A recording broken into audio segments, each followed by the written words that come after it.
bernama Keiza dan Winda. Di sini kami akan membahas terkait topik penting dalam dunia bisnis tentang internasional, yaitu kontrak bisnis ekspor.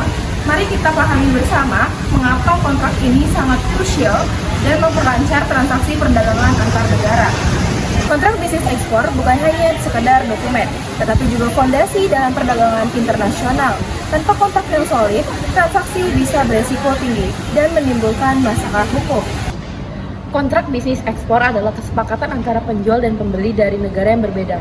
Kontrak ini mencakup segala kewajiban yang harus dipenuhi oleh kedua pihak, mulai dari penyediaan barang hingga pengaturan pembayaran. Salah satu komponen utama dalam kontrak ini adalah Incoterms, atau yang disebut International Commercial Terms. Incoterms 2020 definisikan tanggung jawab penjual dan pembeli, termasuk pengiriman asuransi dan bea cukai.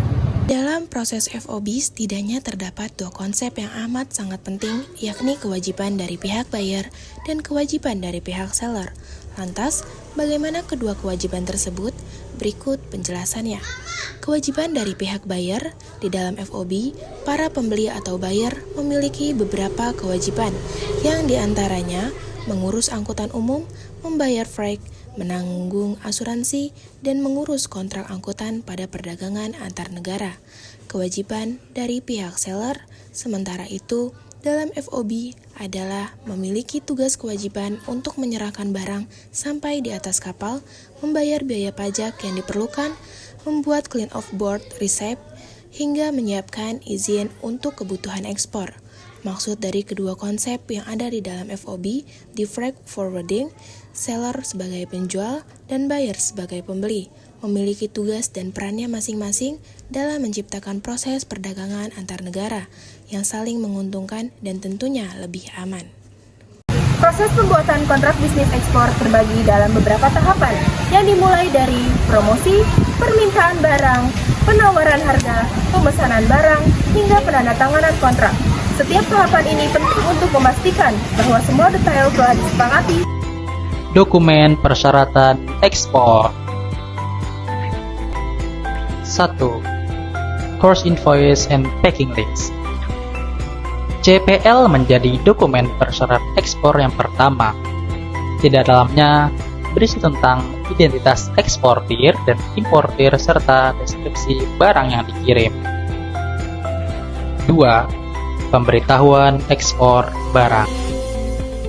PEB adalah surat pemberitahuan yang dibuat oleh eksportir atau forwarder kepada kantor bea dan cukai sebelum ekspor barang melalui sistem elektronik data interchange. 3. Bill of Lading atau Airwheel Bill. Bill of Lading merupakan surat bukti pengiriman barang atau tanda terima yang dibuat oleh shipping company untuk eksportir. 4. Shipping Instruction.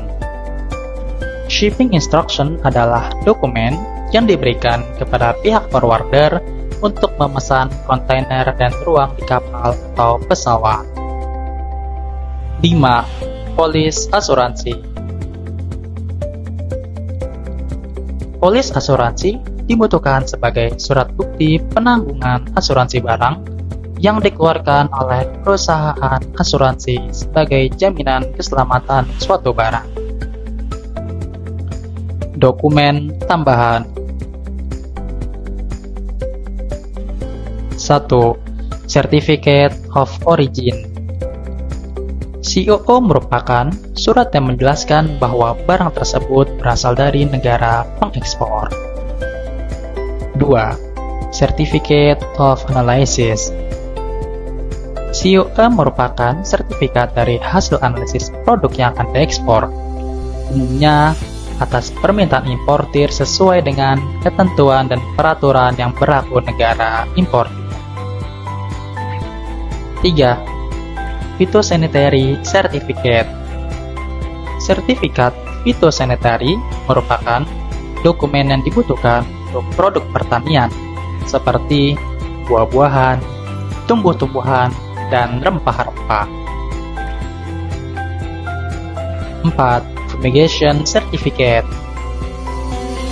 Sertifikat fumigasi merupakan dokumen yang dibutuhkan sebagai bukti bahwa produk yang akan diekspor telah difumigasi secara keseluruhan. 5. Veterinary Certificate. Sertifikat veteriner merupakan sertifikat yang dikeluarkan oleh Direktorat Jenderal Peternakan dan Kesehatan Hewan Kementerian Pertanian. Kepercayaan antara pembeli dan penjual sangat penting dalam perdagangan internasional.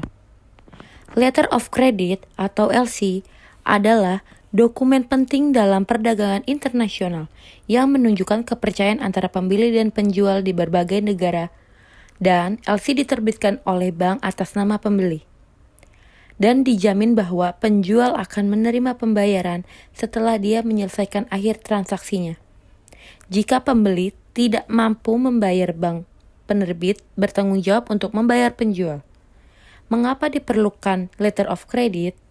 Penjual dijamin akan menerima dana, sedangkan pembeli mendapat untuk menunjukkan kelayakan kreditnya dan menegosiasikan jangka waktu pembayaran yang lebih lama. Untuk memahami cara kerja letter of credit, mari kita ambil contoh. Mr. A, seorang eksportir India, mengadakan kontrak penjualan beras dengan Mr. B, aus importir. Untuk menjamin Mr. A pembayaran tepat waktu, Mr. B pergi ke banknya untuk membuka LC.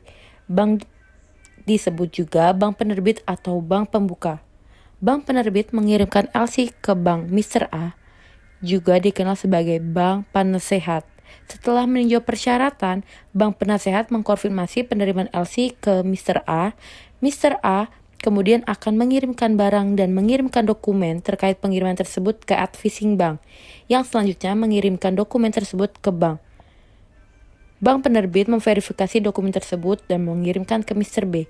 Mr. B kemudian melakukan pembayaran kepada Mr. A terhadap pengiriman tersebut, barang sesuai kesepakatan.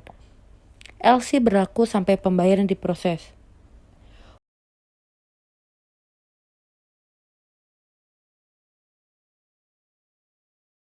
Ketentuan minimum kontrak bisnis. Setiap kontrak bisnis ekspor harus membuat identitas yang lengkap dari penjual dan pembeli serta detail produk yang diperdagangkan. Harga dan ketentuan produk yang diperdagangkan harus jelas, termasuk mata uang, metode, dan waktu pembayaran yang dilakukan. Incoterms yang dipilih seperti FOB atau CIF harus dinyatakan untuk mendefinisikan tanggung jawab pengiriman, risiko dan biaya antara penjual dan pembeli.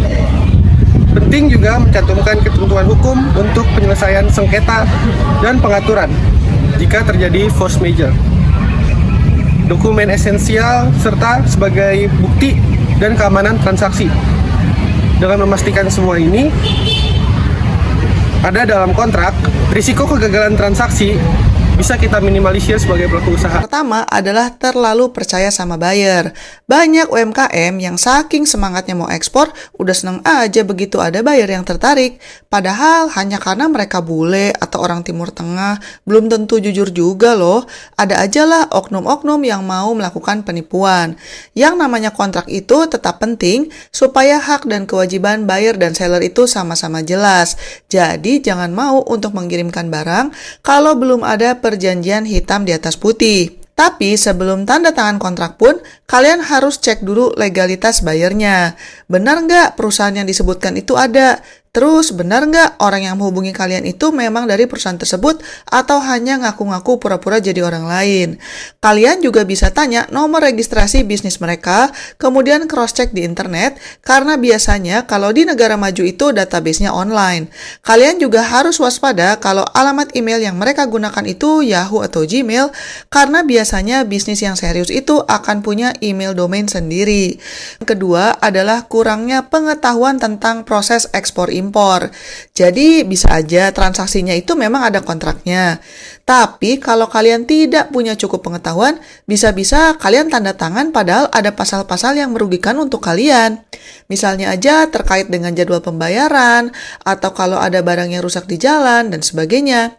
Makanya penting banget buat teman-teman untuk banyak baca-baca dan tanya-tanya. Salah satu yang penting banget untuk dipelajari adalah Incoterms. Incoterms ini adalah singkatan dari International Commercial Terms yang merupakan istilah standar dalam dunia ekspor-impor. Tujuannya adalah untuk meminimalkan salah paham antara eksportir dan importir supaya hak dan kewajibannya sama-sama jelas.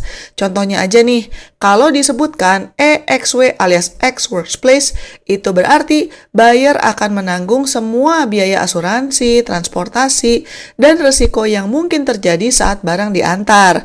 Tapi kalau FOB alias free on board, berarti eksportir bertanggung jawab untuk mengantarkan barang hingga ke pelabuhan sesuai dengan kontrak yang berlaku. Masih ada banyak sih istilah-istilah Incoterms lainnya yang saya sebutkan hanya contoh saja. Biar lebih gampang ngerti soal Incoterms, ini saya tunjukkan rangkumannya di sini ya.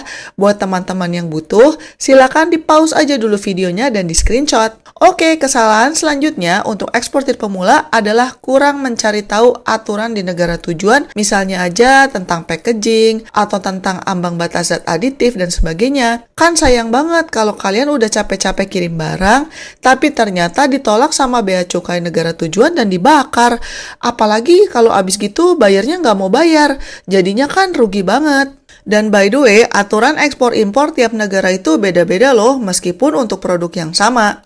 Kita pakai contoh lah, misalnya aja produk pertanian. Singapura itu mengizinkan produk pertanian dari berbagai negara untuk masuk asal punya izin. Tapi kalau Korea Selatan, mereka hanya mengizinkan produk pertanian untuk masuk kalau Korea Selatan punya perjanjian bilateral dengan negara eksportir.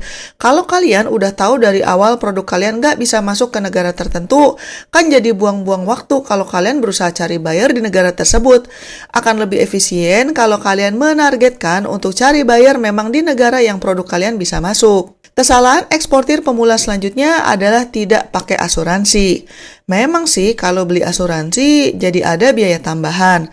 Makanya sebagian orang modal nekat aja gitu nggak mau beli asuransi. Tapi yang namanya ekspor impor itu resikonya besar. Udah nilai barangnya besar, perjalanannya juga jauh. Ada banyak resiko yang bisa terjadi. Makanya saya sarankan teman-teman untuk membeli asuransi ekspor sebelum mengirim barangnya. Jadi kalau ada apa-apa tidak harus kalian tanggung sendiri semuanya. Kesalahan eksportir pemula selanjutnya adalah mengirim bill of lading sebelum menerima pembayaran dari buyer. Bill of lading ini adalah surat tanda terima barang setelah dimuat di kapal. Ini juga biasanya digunakan sebagai bukti kepemilikan barang. Makanya kalau buyer kalian belum bayar sama sekali ya jangan dikasihlah bill of ladingnya. Takutnya bayarnya kabur tanpa bayar atau gimana. Terus kalau sistem pembayarannya lewat letter of credit alias melalui bank sebagai perantara, bukti bill of ladingnya bisa dikasih ke banknya, tapi jangan langsung dikasih ke bayarnya. Nah teman-teman, jadi kesimpulan untuk materi yang kita sampaikan kali ini adalah kontrak ini tidak hanya mengukur transaksi, tetapi juga memberikan keamanan dan prediksi yang lebih baik dalam perdagangan internasional. Memastikan semua pihak memahami hak dan kewajibannya dalam mengurangi risiko dan meningkatkan kepercayaan antar pelaku usaha. Pergi ke pasar membeli bunga. Cakep. Jangan lupa membelinya 2. Cakep. Kontrak ekspor biar terjaga agar usaha makin jaya. Cakep. Sekian dari kelompok 5, terima kasih telah menonton. Semoga penjelasan ini membantu Anda memahami kontrak bisnis ekspor lebih dalam lagi. Wassalamualaikum warahmatullahi wabarakatuh.